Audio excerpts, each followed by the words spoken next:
All right, welcome in everyone. We're diving deep into the mind of David Goggins today. Oh yeah, I'm excited for this one. Exploring his memoir, Can't Hurt Me. Powerful book. Yeah, trying to understand how he transformed from this childhood riddled with trauma Right. into, well, this almost superhuman figure. Yeah, it's incredible, isn't it? Yeah. He's a Navy SEAL, Uh-huh. ultra-marathon runner, Yep. motivational speaker. Yeah, he really does it all. And he attributes so much of his success to, his mindset, Right. the mental strategies he developed to overcome all that early adversity. Okay, so let's unpack that a bit. Let's do it. Goggins, he doesn't really sugarcoat his childhood, does he? No, not at all. He experienced some brutal abuse from his father. It's hard to even imagine. Hiding bruises, sleeping with a gun under his couch. Protection, yeah. It's hard to even fathom that. Absolutely. And it wasn't just physical abuse. Right. He witnessed, this horrific domestic violence against his mother. Really? Oh. Yeah, these experiences, they left some deep scars. Uh-huh. Psychologically, we're talking a stutter, anxiety, even bedwetting. It makes you wonder how anyone could emerge from an environment like that. I know, right? With any sense of hope or, even self-worth. Exactly. But here's where it gets really interesting. Okay. Goggins talks about escaping with his mother and brother, relying on the kindness of strangers, Wow. and just constantly living in fear of his father finding them. It's like a movie. I know, right? These experiences, while terrifying, were also, in a way, forging his resilience. So even in those dark moments, Yeah. those seeds of his mental toughness were being planted. Exactly. Yeah. He was learning to adapt, to rely on his instincts, to push through these just incredibly difficult situations. Uh-huh. And these skills, they would serve him later on in ways, he couldn't have imagined. Now, you might think escaping his father would be the end of the trauma, but Right. Goggins' life takes another tragic turn. It does. With the murder of Wilmeth Irving, the man who is about to become his stepfather. Awful.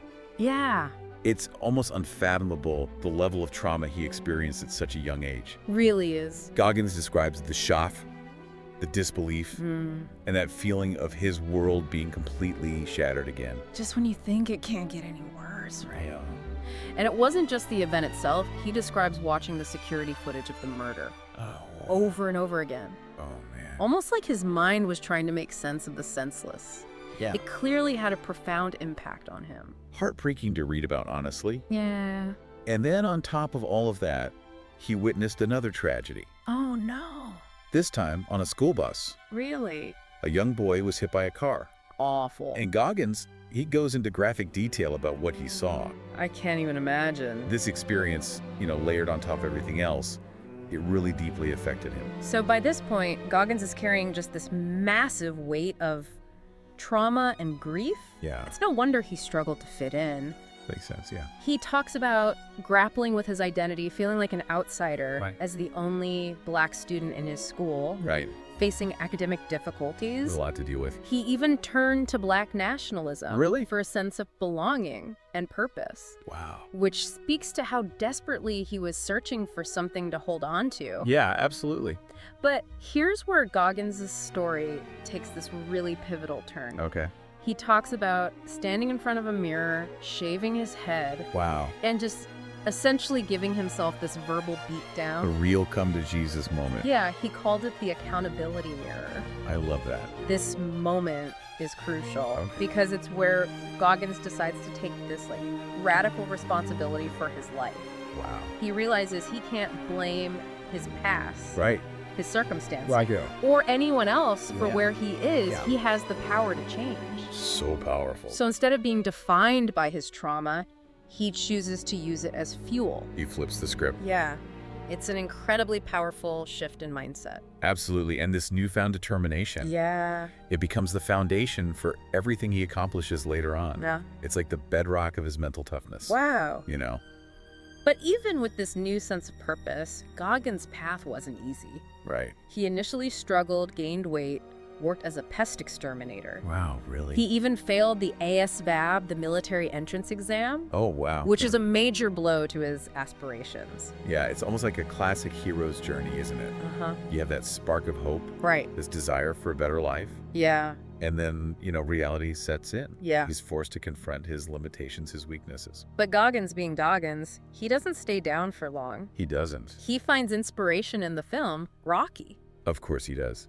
and uses that as fuel for this dramatic 106-pound weight loss Wow. and this incredibly intense training regimen. That's wild. It's a real turning point in his story. It is. And this transformation wasn't just about physical change. Right. It was about pushing past perceived limits Mm-hmm. and developing this no shortcuts mentality. Right. He completely overhauled his diet workout routine, He was committed. totally committed to becoming the best version of himself, Absolutely. even if it meant enduring incredible discomfort Right. and pushing past pain. Which is, kind of his thing. Yeah, and this drive led him to the SEALs, As you do. which, as you know, is one of the most challenging and demanding military programs in the world. Absolutely. Goggins describes the grueling nature of BUDS training, Yeah. particularly Hell Week, Yeah. which is designed to just push candidates to their absolute breaking point. It's mind-blowing, the level of, physical and mental toughness I know. required to endure that kind of training. It's insane. So how did Goggins not only survive, but thrive in that environment? Yeah. What were his secrets? Yeah. Well, he talks about using visualization and mental rehearsal to prepare for specific challenges. Interesting. He even ran in boots and simulated extreme heat to get his mind and body ready for the conditions he knew he'd face. So he was essentially turning his mind into a weapon, Yeah, exactly. using it to overcome those physical and mental obstacles. Yeah, he understood the power of mental preparation, Uh-huh. anticipating challenges and developing strategies to overcome them. Yeah, that's a great lesson. It's a lesson we can all apply to our own lives, Totally. even if we're not, facing SEAL training. But even with all of this preparation, Yeah. Goggins faced setbacks. Of course. He suffered a knee injury that nearly derailed his SEAL dream. Oh, wow. It just goes to show life can throw those curveballs even when you think you've got it all figured out. It really can. And it's in these moments of setback that Goggins' philosophy really shines through. Yeah. Instead of giving up, he adapted. Mhm. He even made the difficult decision to get divorced so he could fully commit to his goal. Talk about dedication. It's inspiring to say the least, but what's really fascinating is his 40% rule. Yeah.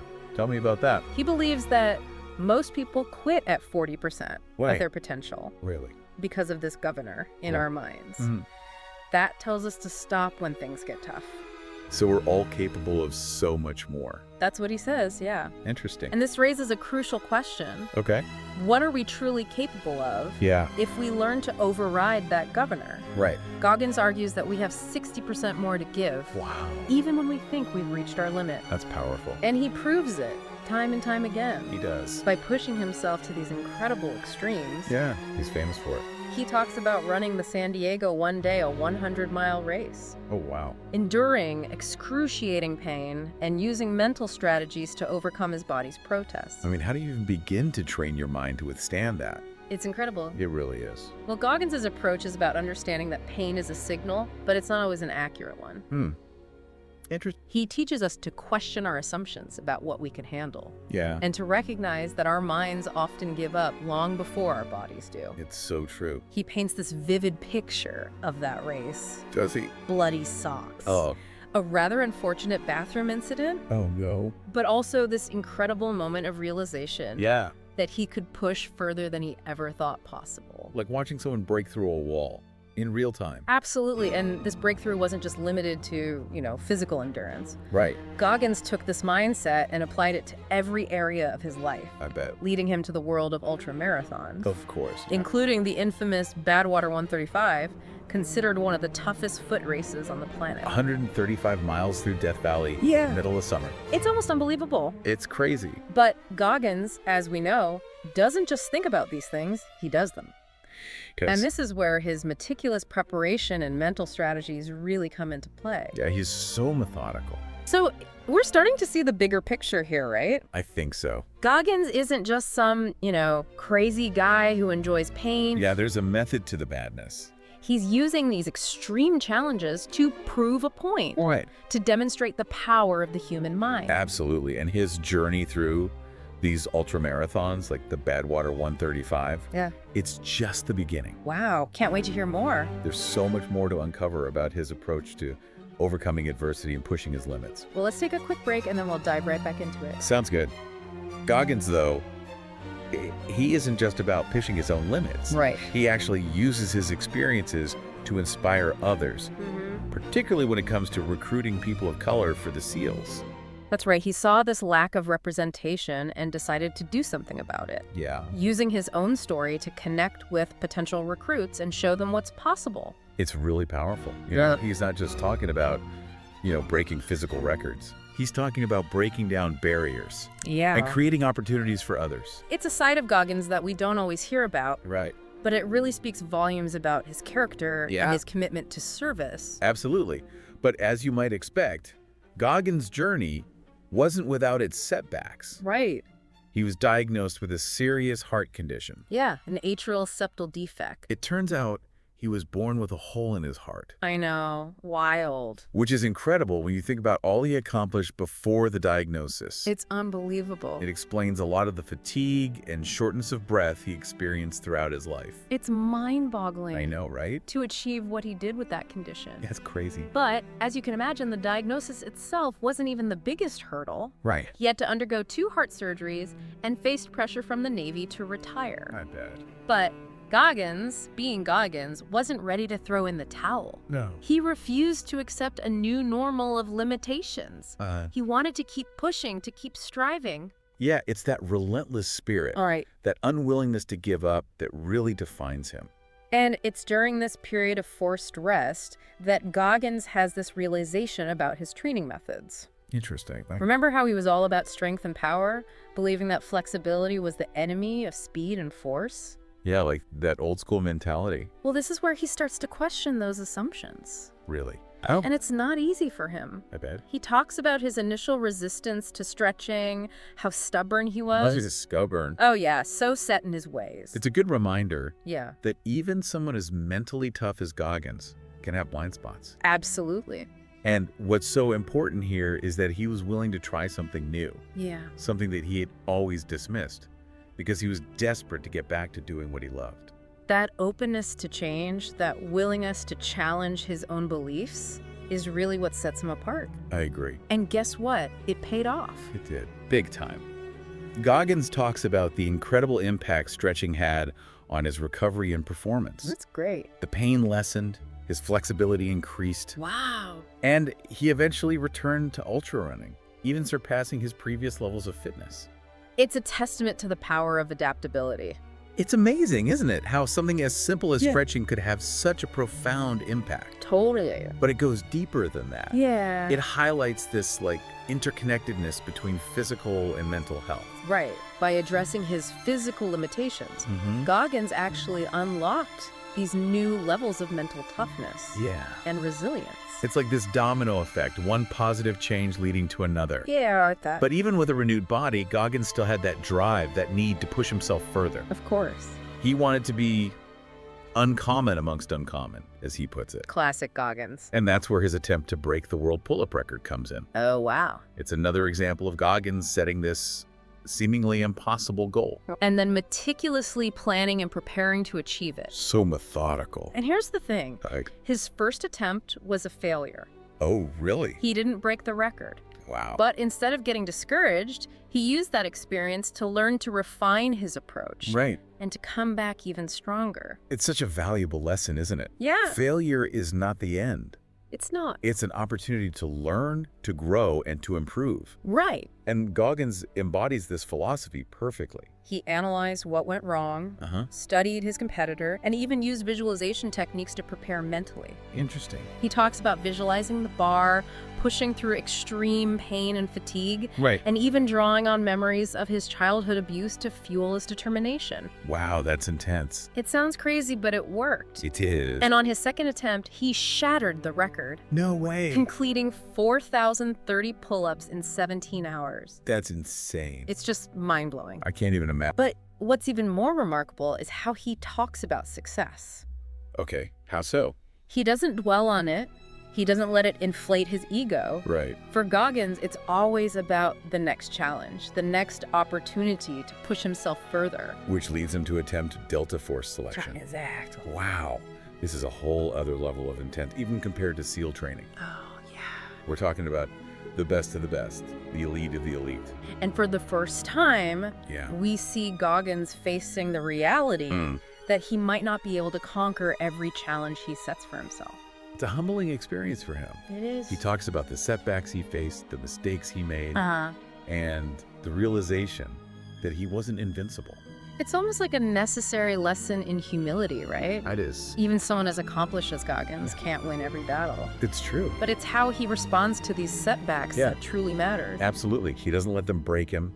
Right. Instead, he uses them as fuel. He analyzes his failures, identifies areas for improvement, and uses those experiences to grow stronger and more resilient.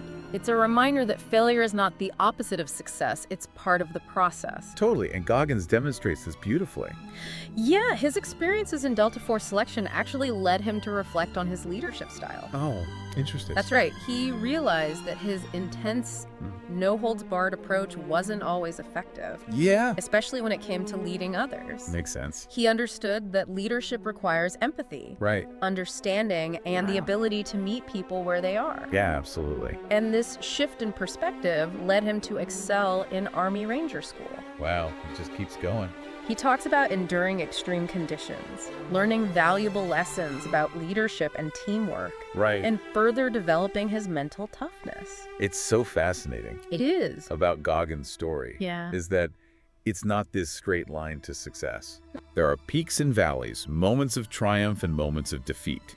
But it's his ability to learn from every experience, to adapt and grow, that makes him such a compelling figure. It's true. He's showing us that it's not about being perfect. Yeah. It's about being relentless. It's about embracing the suck, as he calls it. Yeah. And using every experience, even the painful ones, to become stronger both mentally and physically. Exactly. And that brings us to one of the most important aspects of Goggins' philosophy. His perspective on failure. It's fascinating, right? It is, yeah. We've talked about Goggins' incredible physical feats. His ability to push through pain.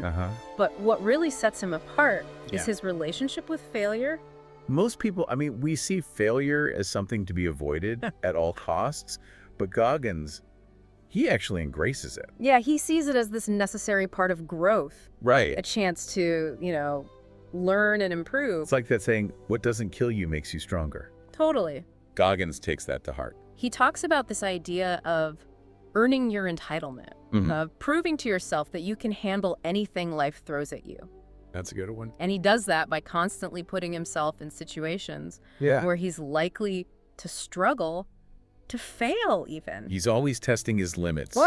Pushing himself outside of his comfort zone. It's a mindset that goes against everything we're taught. It does. But Goggins argues that it's essential for achieving true greatness.